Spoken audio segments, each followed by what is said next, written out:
Ok, hermano. Buenos días, saludos a todos en el nombre de Jesús. Gracias, hermano.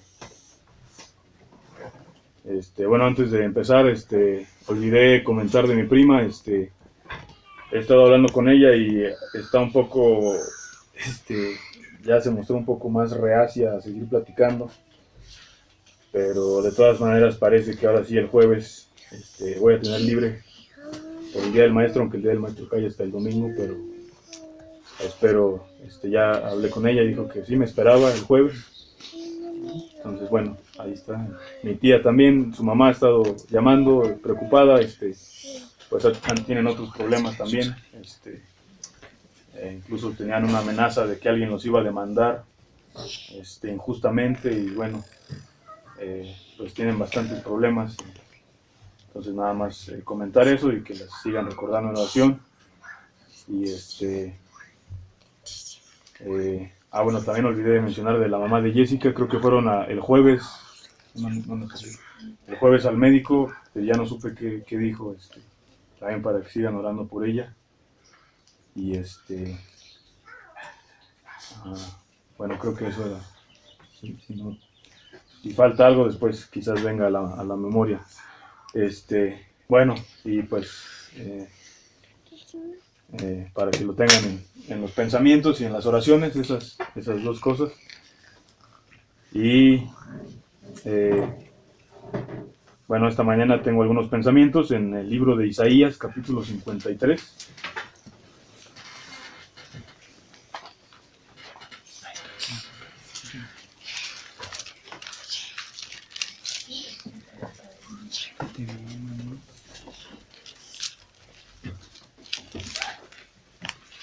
Isaías capítulo 53.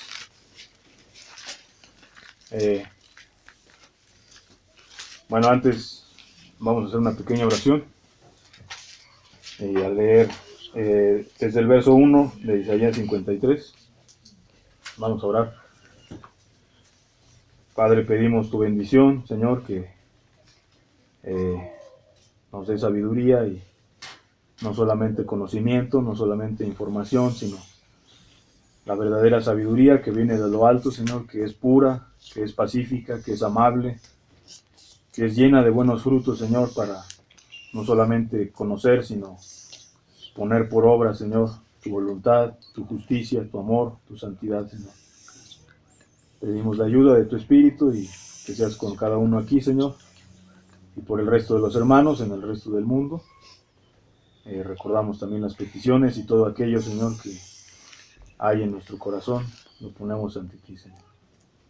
Te rogamos esto y te damos gracias y bendito seas en el nombre de Jesús. Amén.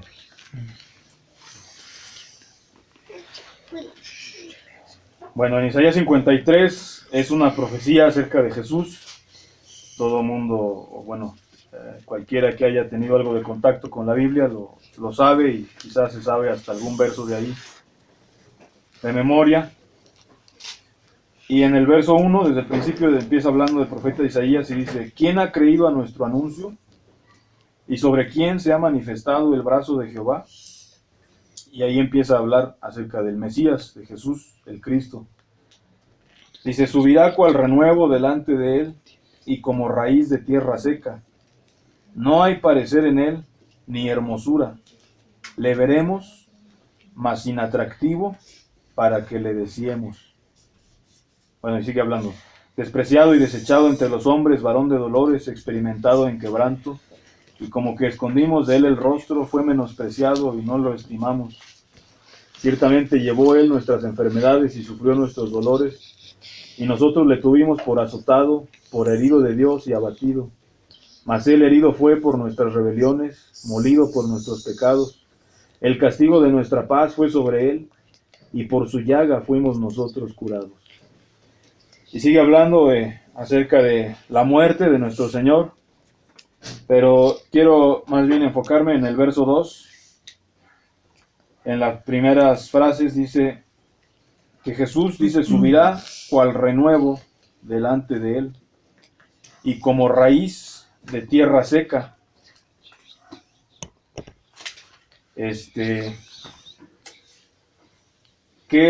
no sé qué entienden o qué entendemos por renuevo, y luego dice que como raíz de tierra seca. Está poniendo un ejemplo o un símil, una ilustración acerca de cómo sería Jesús. Entonces, pues aquí tenemos algunos ejemplos. Un renuevo, ¿qué es un renuevo? Es como un brote. Un brote, un retoño. Acabamos de comer algunos rábanos. ¿Qué día fue? ¿El jueves? ¿El jueves? De los de aquí del huerto, ¿verdad? Y cuando se ve apenas va saliendo la plantita, de cualquier planta, ese es un renuevo. ¿Y qué cuidados necesita esa planta? Agua, sol, oxígeno. Y si no se le dan, es una planta muy tierna, es una planta, ¿cómo decirlo? Vulnerable, pues, que si no se le dan los cuidados, ¿qué pasa con ella? Se seca. Y luego hace otra comparación, dice, y también subirá como raíz de tierra seca. ¿Se imaginan una raíz en una tierra seca? ¿Qué es lo más lógico que va a suceder con esa raíz? Se va a secar también. Va a batallar para crecer. No hay mucha esperanza para algo así. Y sin embargo aquí dice que Jesús, cuando viniera aquí a la tierra, cuando apareciera, cuando naciera y anduviera aquí en la tierra, Él iba a ser así. Y realmente así fue. O sea, Dios, imagínense, la esperanza de todos nosotros, nuestra única esperanza de salvación estaba en Jesús. Pero Dios hizo que Jesús viniera, no así con lujos, ni con mucha seguridad, sino que Él vino y nació en un pesebre. E inmediatamente después que vinieron los magos y hablaron con Herodes, ¿qué fue la actitud de Herodes? Quiso matarlo. O sea, y Jesús no tenía, los mismos soldados romanos, que más bien deberían proteger a los niños, en vez de ser ellos protectores, estaban siendo los asesinos de esos niños, incluyendo a Jesús, perdón. Y Jesús no tenía, pues estaba ahí con José y con María, ¿verdad? José pues era un carpintero, ¿no? José no era alguien como Sansón que pudiera, si venían los soldados romanos, que pudiera con una quijada de asno matar a 1000, ¿no? O sea, Dios hizo que la esperanza de toda la humanidad dependiera en algo tan vulnerable, tan susceptible, tan frágil, tan impotente como un bebé, ¿verdad? Tenemos aquí a la pequeña Faith, pues necesita de sus padres, no puede estar. Y sin embargo Dios hizo que toda nuestra esperanza dependiera de alguien así. Y durante toda la vida de Jesús, y su ministerio y todo se vio amenazado también. Y Él fue un hombre, ¿verdad? Él siendo Dios, se hizo hombre, y como hombre fue como nosotros, frágil, ¿verdad? Le daba sueño y se dormía, le daba hambre y tenía que comer. Y tenía tentaciones de pecar, tenía deseos que nosotros tenemos. Y la salvación, toda nuestra salvación dependía de ese hombre, que si Él llegara a fallar, todo el plan de Dios se iba a ir a la basura. Y sin embargo Dios hizo depender todo su plan y toda su salvación en eso, en algo tan frágil, ¿verdad? Esto era como algo realmente increíble, algo admirable, ¿verdad? Que solamente puede ser creído por gente como Abraham, ¿verdad? Que es el padre de la fe, que cuando Dios le promete un hijo, ¿se acuerdan? La reacción de Sara es reírse, ¿verdad? Porque era absurdo que ellos ya siendo ancianos concibieran, que ella concibiera más bien. Y Dios le contesta, ¿verdad? Y le dice, ¿hay para Dios alguna cosa difícil? La respuesta obvia es que no, ¿eh? Que para Dios no hay nada imposible. Entonces, teniendo esto en mente, ahora vamos a trasladarlo hacia nosotros. Viene Jesús y Él se hace vulnerable, se hace humano, y Dios hace depender toda la salvación y todo su plan en esa persona, en ese hombre llamado Jesús, que era vulnerable, ¿verdad? Que podía ser matado, y de hecho lo fue, que podía pecar, ¿verdad? Pero no lo hizo. porque fue tentado en todo pero sin pecado, y que como ya dije tenía una parte humana que como nosotros, ¿verdad? Y ahora Dios, este hombre, ¿verdad? Que era Dios o es Dios, pero se hizo hombre, Jesús, empieza a predicar y aquellos que oyen su voz empiezan a seguirlo. Y estos que empiezan a seguirlo, pues también son hombres igual frágiles, igual pecadores, igual que tienen hambre, que se cansan, que son susceptibles de ser heridos y todo. Y ahora Dios hace depender también, todo su plan en ellos, ¿verdad? Una vez que Jesús muere, es sepultado, resucita y asciende, ahora todo su plan lo dejó encargado a la iglesia. Y la iglesia pues somos nosotros, que somos también humanos, imperfectos, con deseos humanos y frágiles en muchos sentidos. Entonces, de esto habla el apóstol Pablo en 2 Corintios 4. Si quieren vamos para allá y tal vez allá nos vamos a quedar.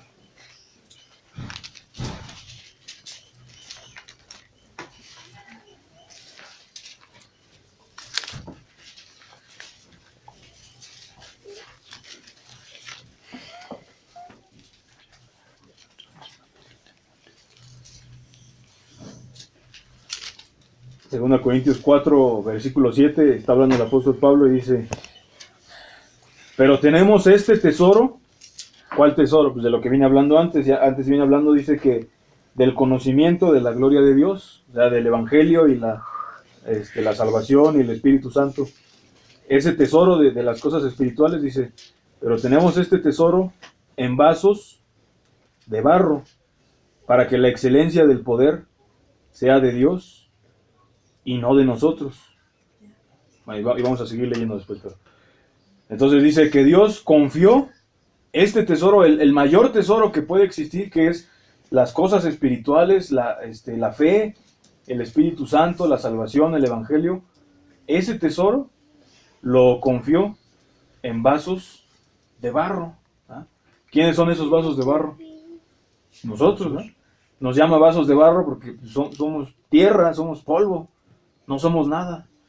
Y somos frágiles. Y después lo aclara más, dice, para que la excelencia del poder sea de Dios y no de nosotros. O sea, como cantamos en el himno que pedí, como dice, en tu poder está mi fortaleza, ¿verdad? Dice, por fe yo voy sintiendo mi flaqueza. O sea, la excelencia del poder proviene no de nosotros, sino de Dios, ¿verdad? Por eso después, al final dice el himno, le dice a Dios, tuya es la lucha, tuya la victoria y la alabanza.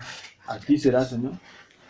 Entonces, bueno, esto nos debe enseñar varias cosas. Primeramente, pues, que el poder viene de Dios, no de nosotros. Que es Dios el que, como dice el apóstol Pablo, hace en nosotros tanto el querer como el hacer. Y que tenemos que depender de Él. Pero también nos da un gran sentido de responsabilidad que Dios haya tenido esa confianza para decir, bueno, en estos hombres, así como Job, en estos hombres que sufren, ¿verdad? Que cuando pierden un hijo, les duele.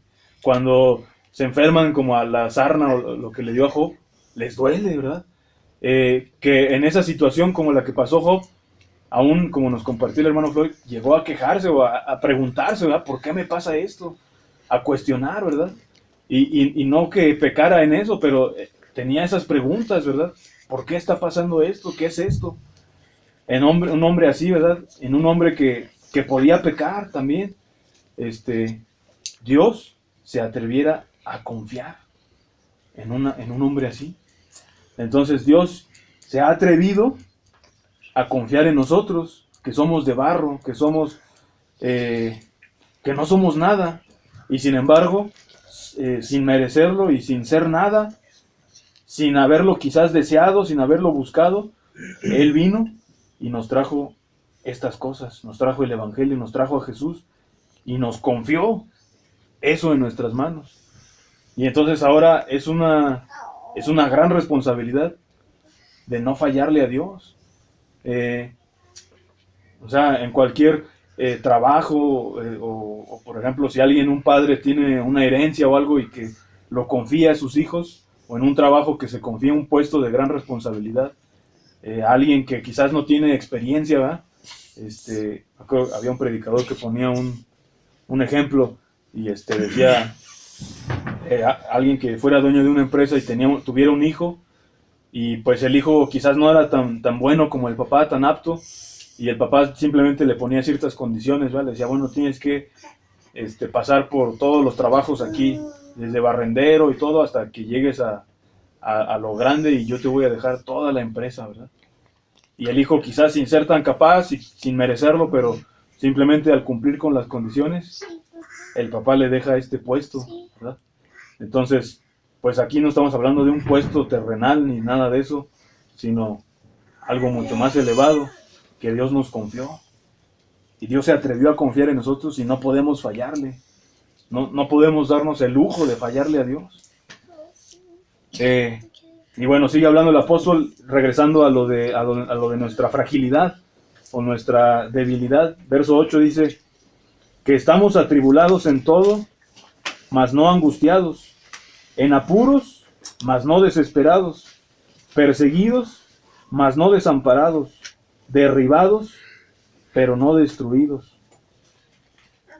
Es decir, a veces estas cosas que Dios permite, como lo que le sucedió a Job, o lo que aquí describe el apóstol Pablo, estas paradojas, es precisamente porque Dios quiere mostrarnos lo que somos, ¿verdad? Cuán frágiles somos y cuánto necesitamos de Él. No sé si les he platicado, creo que a algunos de los que están aquí, no sé si a todos, a veces, bueno, antes, ya tiene tiempo que no me pasa, pero me daban enfermedades muy fuertes del estómago, así, que toda la noche era un dolor, que no se iban con ningún analgésico, y no me dejaba, caminaba, me hincaba, me acostaba, en ninguna posición se iba el dolor, un dolor muy fuerte, y bueno, realmente no, a veces no me trataban, no iba al médico, y entonces se prolongaba esa angustia, y a veces en ese momento de dolor, pues lo único que podía hacer era hincarme y pedirle a Dios que me ayudara, y de alguna manera, venía a mi mente en esos momentos, venía a mi mente actitudes que tuve antes quizás, o que he tenido, de orgullo, o de quizás hasta cierto punto menospreciar a Dios, de cierta manera, y en esos momentos, ¿verdad?, estando con un dolor así, hincado y sintiendo que no soy nada, pidiendo ayuda de Dios, y me venía esos pensamientos, también me llevaba como a pedir perdón a Dios de ciertas actitudes o pensamientos que había tenido, y a lo mejor es algo muy tonto, pero a veces llegaba, después, ya cuando pasaba el momento, llegaba a disfrutar ese dolor que había sucedido, no por el dolor, sino porque me había llevado a eso, a quebrantarme y decir, Señor, no soy nada, Señor, ¿cómo es posible que yo hubiera pensado esto, ¿verdad? O ¿cómo es posible que hubiera tenido esta actitud contra ti? Entonces, no sé, ¿verdad? Bueno, el apóstol Pablo dice eso, ¿verdad? Que Dios le mandó un mensajero para que no se enalteciese sobremanera. No sé si es algo así, ¿verdad? A veces Dios las cosas que permite es por eso, porque quiere mantenernos ahí, ¿verdad?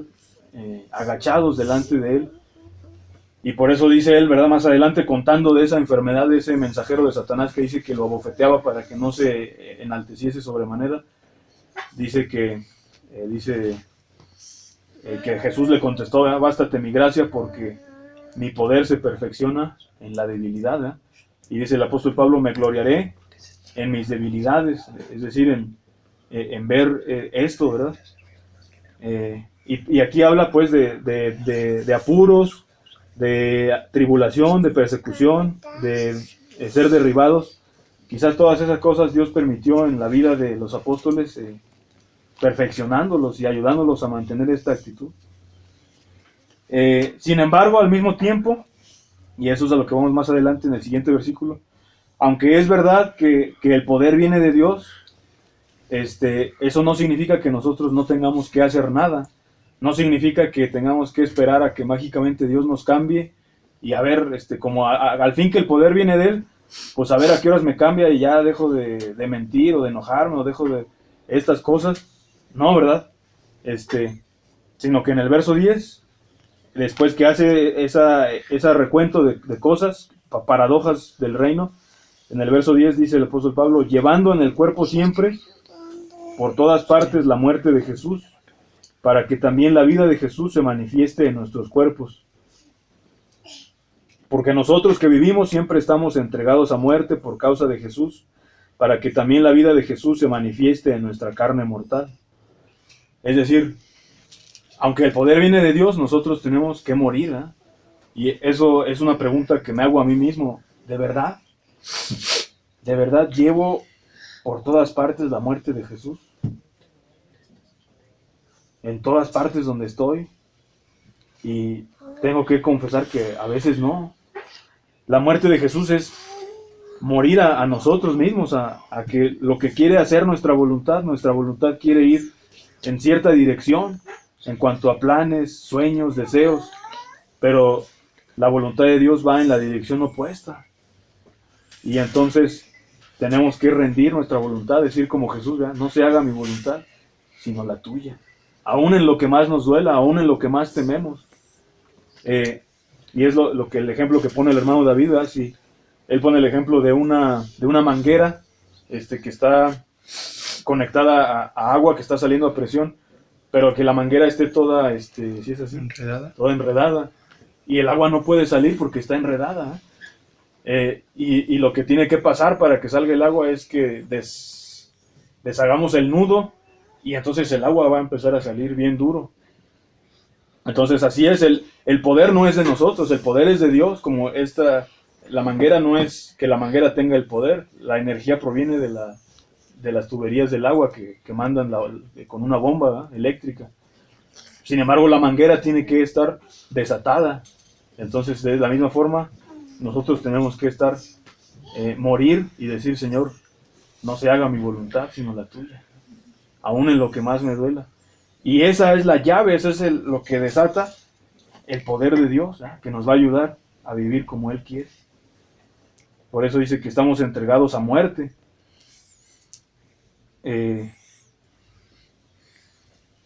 Y precisamente estas cosas, estas pruebas nos ayudan a enfocarnos en eso, a tener nuestra voluntad rendida a la de Él. Y bueno, vamos a seguir leyendo, verso 12. Dice, de manera que la muerte actúa en nosotros y en vosotros la vida, pero teniendo el mismo espíritu de fe, conforme a lo que está escrito, creí, por lo cual hablé, nosotros también creemos, por lo cual también hablamos, sabiendo que el que resucitó al Señor Jesús, a nosotros también nos resucitará con Jesús y nos presentará juntamente con vosotros.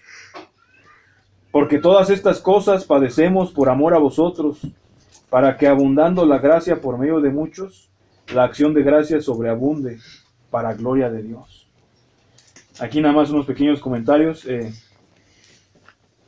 Bueno, dice que la muerte actúa en nosotros y en vosotros la vida. No alcanzo a entender exactamente eso, pero quiero entender que cuando nosotros morimos a nuestros deseos y a nuestros sueños y rendimos a Dios nuestra voluntad,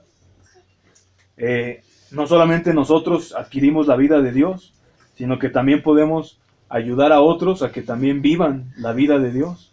Entonces es como que los apóstoles, o sea, el apóstol le dice, nosotros los apóstoles morimos para que ustedes, ¿verdad? Los corintios, también puedan vivir, ¿verdad? Puedan recibir de estas bendiciones espirituales. No sé si así eso quiere decir, así lo entiendo, no sé. Y bueno, dice, creí por lo cual hablé. Ellos hablaban siempre, llevaban la muerte de Jesús en todas partes, no solamente con su vida, sino también con la boca predicando. Claro que es más importante la vida, porque si uno no puede predicar, si si no está, uno no puede predicar de la cruz si uno mismo no está llevando la cruz. Y luego viene la promesa, dice, sabiendo que el que resucitó al Señor Jesús también nos va a resucitar. O sea, ahí otra vez está como lo que nos predicaba el hermano Daniel el domingo pasado, tener la mira en Cristo, ¿verdad? En la venida de Cristo, en la corona.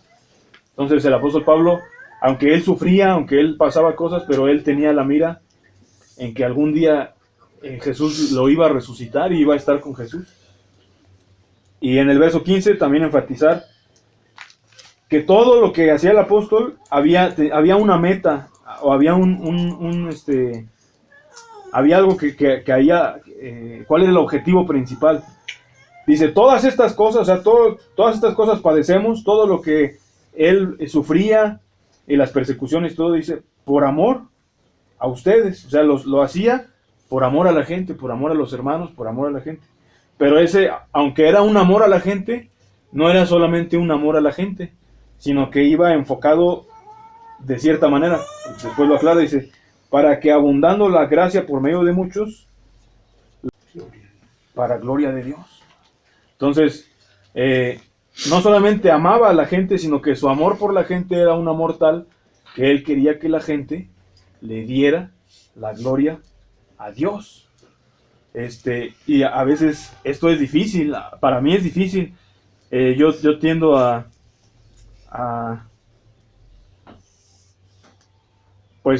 que a veces mi amor por algunas personas sea de querer quizás solucionar problemas terrenales, como por ejemplo esto que contaba de mi tía o cosas. Y está bien ayudar en lo terrenal, Jesús también lo hacía, pero creo que no debemos perder de vista que la mejor manera de ayudar a alguien, de amar a alguien, es buscar que ese alguien también viva para la gloria de Dios. Y nosotros vivir para la gloria de Dios. Entonces, el enfoque del apóstol Pablo no estaba en sí mismo, estaba en vivir para los demás por amor a Dios y para la gloria de Dios.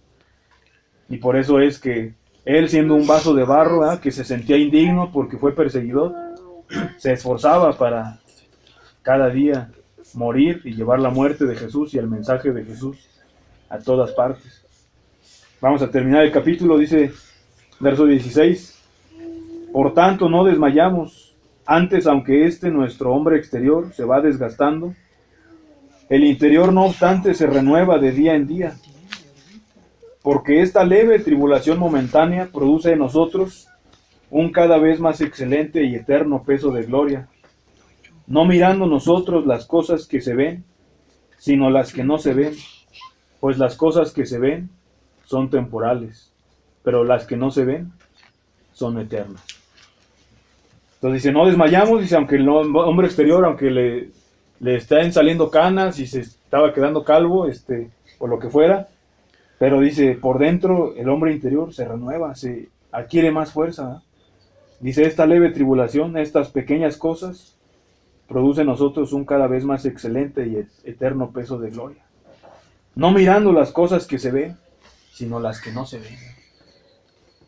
La vida cristiana se vive por la fe, viendo lo que no se ve. Es difícil porque estamos acostumbrados a ver, pero él da otro ánimo, otro incentivo. Dice, las cosas que se ven son temporales, pero las que no se ven son eternas. Creo que ya conté, pero lo voy a volver a contar. Dicen, bueno, nunca he estado ahí, pero dicen que en Milán, en una ciudad muy importante de Italia, hay una catedral, pues católica, ¿verdad? Pero aún así tiene verdad lo que hay ahí. Dicen que esta catedral tiene 3 entradas, la entrada principal y 2 entradas laterales. Entonces, si uno va por la entrada lateral del lado izquierdo, está con piedra esculpida una cruz, y dice, todo lo que nos hace sufrir existe tan solo por un momento. Si uno va de la entrada lateral de la derecha, está esculpida una rosa muy bonita, y dice, todo lo que nos provoca placer existe tan solo por un momento. Y entonces ya cuando uno va por la entrada principal, dice, la conclusión es, lo único importante es lo eterno. Ese es lo que ese es el razonamiento del apóstol Pablo. Toda esta tribulación es un momento, ¿verdad? Por mucho que vivamos 80 años, no es nada comparado con la eternidad. Y el placer o lo que ofrece el mundo, quizás sí hay placer, quizás sí hay fama, hay cosas en el mundo, pero 80 años y se va. Y después viene la eternidad. Lo único importante es lo eterno.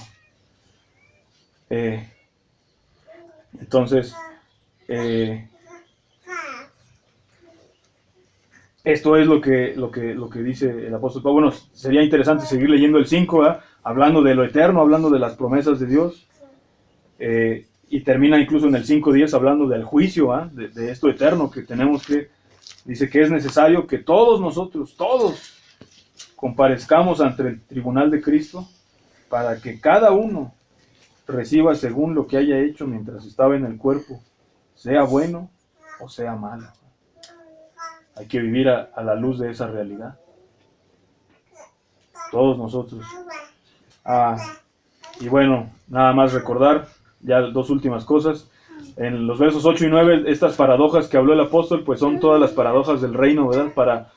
Para ganar hay que perder, ¿verdad? Hay que perder nuestros deseos, nuestros sueños, para ganar a Cristo, ¿verdad? Para vivir hay que morir a nuestra carne para poder vivir para Dios, ¿verdad? Para ser bienaventurados hay que ser infelices de acuerdo con lo que el mundo dice, ¿verdad?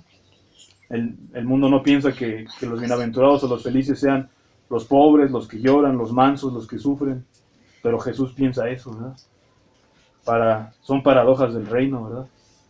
El mundo piensa que entre más acumule es mejor. Jesús dice que es al revés.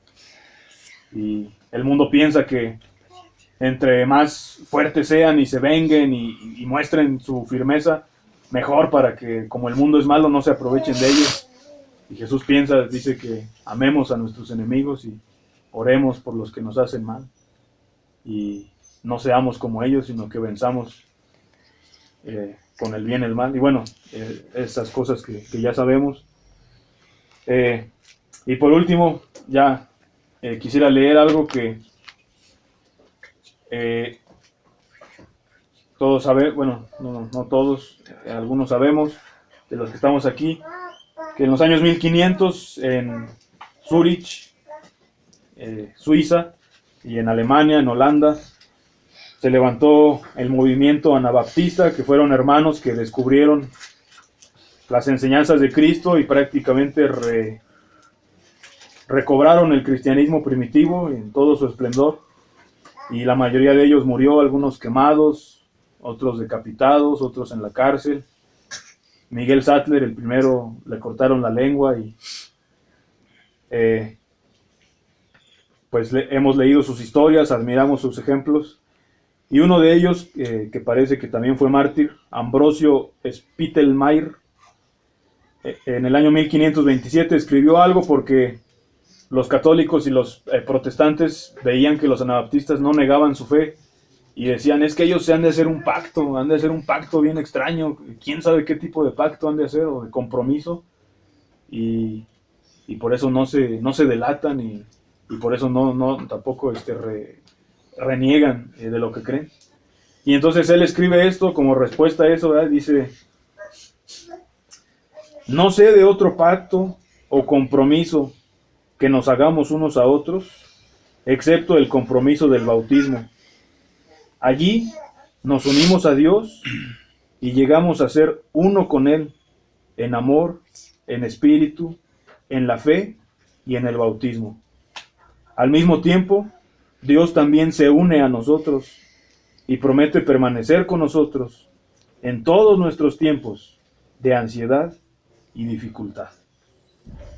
O sea, el pacto que hemos hecho con Dios, pero Dios también ha hecho un pacto y dice que promete estar con nosotros y permanecer con nosotros, como dice él, hasta el fin del mundo, en tiempos de ansiedad, en tiempos de dificultad y en cualquier tipo de situación, como dicen, en las buenas y en las malas.